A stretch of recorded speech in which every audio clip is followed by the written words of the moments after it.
This poem is called Dark, Dark Still.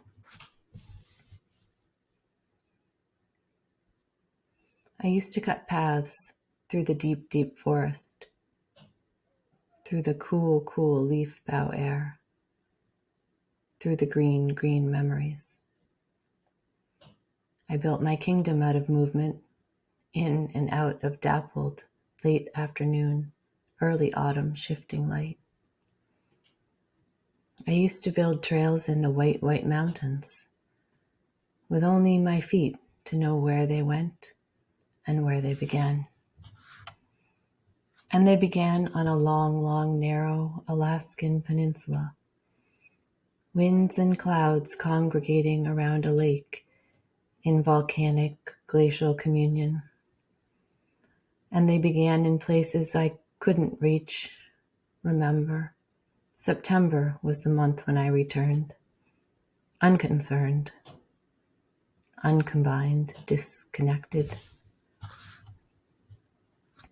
Rolling, extolling hills of tundra so affected my concern, my yearning for you, but more for me at first. And I returned from months upon frost-molded landscapes, from distances measured by descending hawk calls, by freshly made bear tracks, by space between warbler cup nests, by foot after foot, pace after pace, emptiness upon emptiness. I found a chord I could play with the wind, rugged chiaroscuro harmonic, laconic distances, diatonic, lynx and northern pintail, grace, reifying sonic, raining symphonic. Lullaby upon my chord, the note I heard in your last goodbye, and the notes I now discovered upon my long, long walk over the wet, wet ground to treeless height, morning, low, cloud veil, misty range. Tundra swan and cormorants, depth and long shorelines, vagrants from the wintering range. Solitary wolf howls and bald eagles marked the notes of my psalm South Mountain lyric, deeply indented by the sea, indebted to its plea. But I returned, disconnected, reassured, unprotected. And I cut paths that became trails through other people's backyards, so vast they marked their ownership with orange plastic ties wrapped around the waistlines of sugar maple and yellow birch. But there were no paths, so I made my own, and I put up my own plastic ties. Dark, dark red I cut my trails. Even so, I got lost often. Even so, I thought of you often. I walked all day in the faded, fading woods, while everyone was swimming in the calm, calm lake, laying in the warm, warm sun.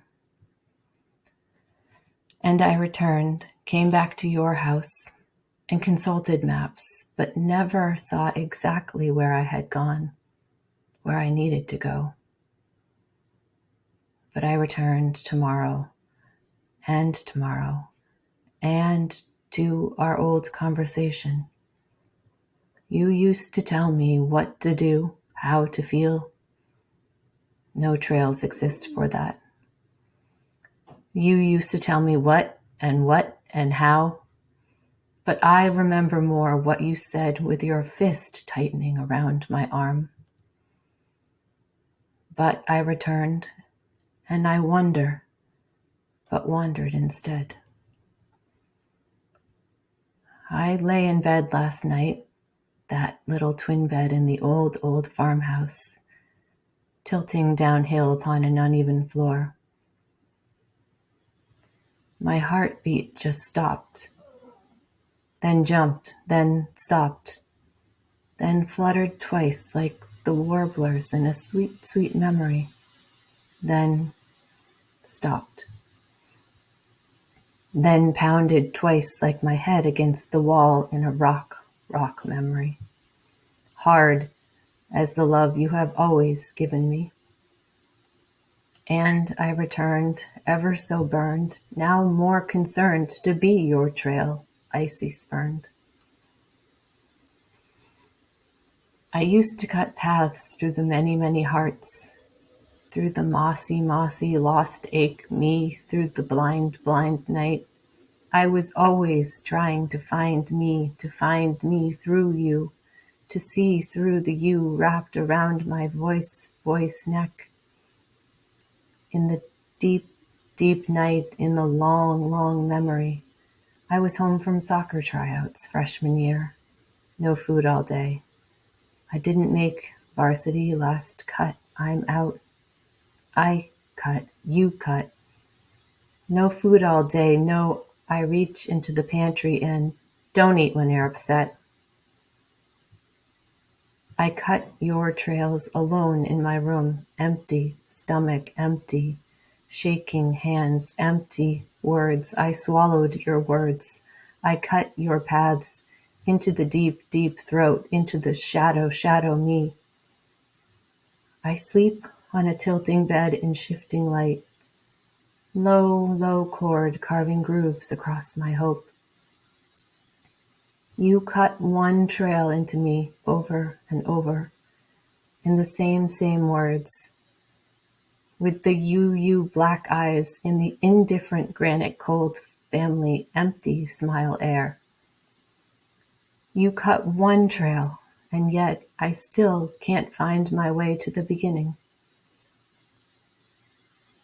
The path you carved, you hid in your shadow is etched forever in my faint, faint heart. And I cannot go but around its circles.